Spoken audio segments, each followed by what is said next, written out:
यहाँ पर ये भैया जी हमारे साथ हैं। आइए इनसे जानते हैं कि इस जगह की खासियत क्या है और हम कहाँ पे ये मिल रहे हैं। ये जो है सुल्तानपुर का प्रसिद्ध स्थान है जी। और एक गोला घाट के किनारे सीता कुंड नाम हाँ। से प्रसिद्ध है। जी। यहाँ पे लोग दर्शन करने आते, बड़े बड़े दूर से लोग दर्शन करने आते हैं। यहाँ सीता माता जी ने स्नान किया था इस स्थान पे। जी। तो सुल्तानपुर कुशभवनपुर के नाम से भी जाना जाता है। अच्छा, यहाँ का वातावरण भी बहुत अच्छा है। वातावरण अच्छा है यहाँ। भैया जी का सबसे पहले तो जानकारी देने के लिए बहुत बहुत धन्यवाद, हमसे जुड़ने के लिए। और कुछ जी। लौ की है इस वक्त ये नागा बाबा का स्थान। जी। यहाँ पर प्रभु श्री राम, माता सीता और लक्ष्मण जी के साथ जब वन गमन को प्रस्थान किए तो द्वितीय रात, जी। दूसरी रात वो इस स्थान पर बिताए थे। जब माँ सीता आई जी। तो उन्होंने अपने केस आदि माँ गंगा गोमती के में स्नान किया और अपने केस धुले। जी। और बालू से शिवलिंग की स्थापना की। आइए मैं वो शिवलिंग दिखा देता हूँ। ये शिवलिंग है जो माता सीता ने स्नान तो ये करने आप के देख बाद। सकते हैं साथियों, जी ये शिवलिंग जो सीता माता जी के द्वारा स्थापित की गई थी। जी, तो यही शिवलिंग है। इसके नीचे एक बालू से जी जी उससे माँ सीता ने हाँ स्थापित किया शिवलिंग। जी। तो वही प्रतीकात्मक शिवलिंग है जी। जो माता सीता के द्वारा ही स्थापित है। क्या वो आज भी यहाँ पे है जो? जी जी, इसके नीचे जी। इसके नीचे न्यू में जी जी वो शिवलिंग आज भी जी स्थापित है। बिल्कुल।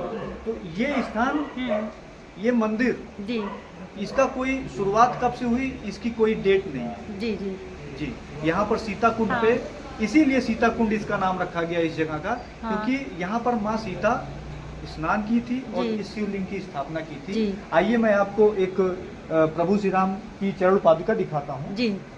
ये आर्कियोलॉजिकल सर्वे ऑफ इंडिया, जी ASI वालों ने जी यहाँ पर सर्वे किया। जी। और सर्वे के बाद जो निष्कर्ष निकला कि प्रभु श्री राम सबसे पहले अपना कदम यहीं पर रखे थे, इस मंदिर पे। जी। तो ये प्रतीकात्मक उनके चरण पादुका है। ये जी आप बता सकती हैं कि ये जी। चरण पादुका ये जो प्रतीकात्मक रूप से बताता श्री है रामचंद्र कि प्रभु जी श्री राम थे, सबसे पहले यहाँ पर आए। ये सबसे पहले आए थे। तो ये चरण पादुका यानी ये निशानी के तौर पे रखा गया है, जो ये साबित करता है कि सबसे प्रथम कदम इस जगह पे जब आए थे तो उन्होंने यहाँ पे रखा था। जी, तो ये इस प्रकार से इम्पोर्टेंट हो जाता है। जी। और यही नहीं, सिखों के 10वें गुरु जी। गुरु नानक देव जी। जब इस स्थान की महत्ता को समझे जी तो वो भी यहाँ पर विजिट किए। जी। और एक तरीके से यहाँ पर गुरु नानक देव आ चुके हैं। जी जी मैं ये कहना चाहता हूँ। और प्रसिद्ध चीनी यात्री ह्वेन सांग, जी अक्सर बच्चे हिस्ट्री में पढ़ते हैं, हाई बिल्कुल स्कूल में। बिल्कुल। तो उसने भी अपनी एक किताब में जी। इस जगह का जिक्र किया है। जी, तो ये एक बहुत ही ऐतिहासिक और जो हमारे पूर्वजों से लगातार चली आ रही परंपराएं हैं, उसमें से ये एक जगह ऐसी भी है जो बहुत ही महत्वपूर्ण है। जो हमारी सीता जानकी जी हैं, वो इनके यहाँ की बहुत ही विशिष्ट उपलब्धियां, खास करके मैंने भी देखा कि यहाँ का वातावरण बहुत शांत और बहुत ही अच्छा है। एक चीज मैं ऐड करना चाहूँगा, जो प्रभु श्री राम का दर्शन करने आते हैं, जी जी, उनको जरूर इस स्थान पर आना चाहिए। जी बिल्कुल। और यहाँ से अयोध्या, जी, राम जन्मभूमि 60 किलोमीटर। जी, बहुत ज्यादा दूरी नहीं। सुल्तानपुर, हाँ। कुशभवनपुर, जी। ये महाराज कुश की राजधानी थी। जी जी। महाराज कुश कौन थे? महाराज कुश प्रभु श्री राम और माता सीता के छोटे पुत्र। जैसा कि सब जानते हैं कि प्रभु श्री राम के 2 पुत्र थे, लव और कुश। जी। तो कुश की राजधानी ये सुल्तानपुर है, इसीलिए इसको कुश भवनपुर भी कहते हैं। और महाराज कुश की मूर्ति वहाँ पर है। अभी मौका मिलेगा तो हम लोग चलेंगे, बिल्कुल चलते हैं और दिखाएंगे। जी। और माँ सीता जिस विशेष स्थान पर अपने केश को धुला था और स्नान किया था, अगर आपके पास समय होगा तो मैं आपको वो जगह पर भी आपको ले चलूंगा। बिल्कुल चलेंगे। बिल्कुल जी भैया, तो हम चलते हैं। तो दर्शकों, आप बने रहें और देखते रहें हमारा चैनल, और इसी तरह ऐसे स्थानों का दर्शन करते रहें।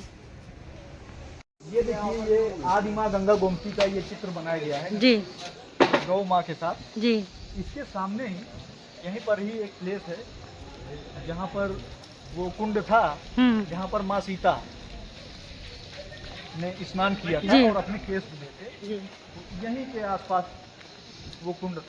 अच्छा, यहीं पे था। जी, यहीं पर यानी- एक प्लेस था। जी। इतने दूर में आप देख लीजिए। तो अब वो क्या हुआ, ये इतने ही अब और नदी पतली हो गई है। जी, आदि तो माँ ये गंगा- क्लोज हो गया है यहाँ पे। जी, हाँ। आदि माँ गंगा गोमती जी। जो है, हाँ। आदि माँ गंगा गोमती, जी। मतलब ये गंगा से भी पुरानी जी।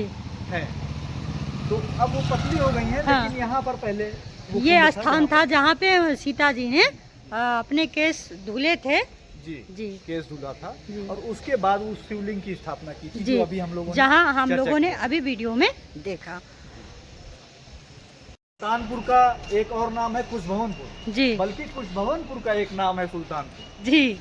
हाँ, तो- यूँ कहा जा जी, सकता है। तो कुशभवनपुर इसका नाम इसीलिए है क्योंकि ये महाराज कुश की राजधानी थी। जी। महाराज कुश कौन थे?